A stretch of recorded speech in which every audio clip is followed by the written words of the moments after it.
Gosh, looking at that demonstration of what is building at the fault is honestly terrifying. Yeah, I mean, just moving to the Bay Area, that was the number one concern for me is the big one going to hit when I'm here? And no one knows. You can't predict it. Oh. It's coming sometime soon, though. And it is, but it's nice to see we're getting a better look at least how. Yes. Not the why, and not the when, but the how. The how is very, very important because there's so many faults across the Bay Area. The Hayward is definitely that big one that we're keeping an eye on. Let's look at those faults, though, below us across the Bay Area. All of these little lines that you see in red below me, these are all of the fault lines. So the Hayward is the big one that Brian was talking about, but there's also the San Andreas fault, which is also another big one that we know about. There's so many other faults that run across our inland communities. So any one of these has the potential of creating an earthquake. And if you do live directly underneath those, again, make sure you have a plan ready. This morning, though, no earthquakes detected, really barely any clouds in the sky detected. It is quiet. It is clear out there. I hope everybody has outdoor plans today because it's going to be absolutely gorgeous out there. Those high temperatures, a couple of degrees warmer than yesterday, from down in Monterey, sitting in the low 70s along with Santa Cruz, to the mid to lower 80s across our inland East Bay communities. A couple of degrees warmer than yesterday, all the way up to the North Bay, where you are going to be seeing those 80s as well.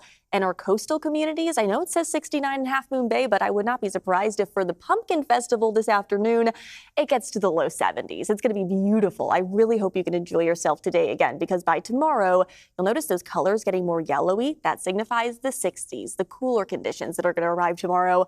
Not crazy cooler, but still, it's going to be a few degrees cooler tomorrow afternoon. Those highs inland not going to be in the mid to lower 80s, but maybe a few low 80s to upper 70s sprinkled in there. Coastal communities mid to upper 60s, and down into the Santa Clara Valley, if you're maybe having a lucky day and get to go to the 49ers game, it's going to be warm out there. If you're planning on tailgating, direct sunlight, don't forget the sunscreen and the sunglasses, even though, like I said, it is going to be a degree or two cooler tomorrow than today. Make sure you enjoy today while you can, though, and enjoy, honestly, the next few days ahead of us, because it's going to be quiet. It's going to be clear all across the state of California. There is a storm system that's pushing across the Pacific Northwest that's going to be bringing them quite a lot of storms.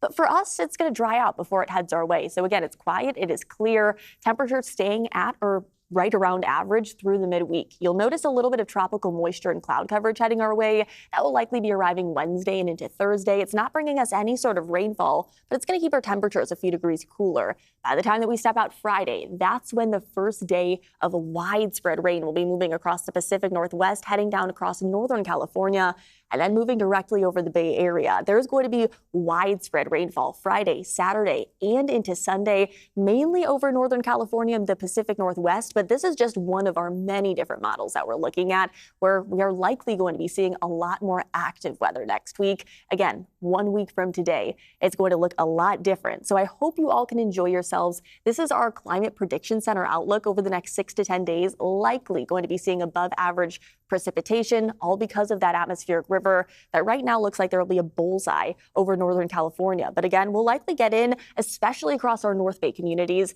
on that moisture stepping out next week. So this weekend, let's enjoy the low 80s while we can, because who knows how much longer they're going to last for. It looks like a big cool down will be heading our way next weekend, along with the chance for rain. So this weekend in the low 80s inland, in the upper 70s for areas by the bay, with plenty of sunshine. Again, it's going to be gorgeous out there. Maybe even head to the beach, where we're also going to be seeing that sunshine before cloudy and cooler weather heads our way until late next week. Back to you.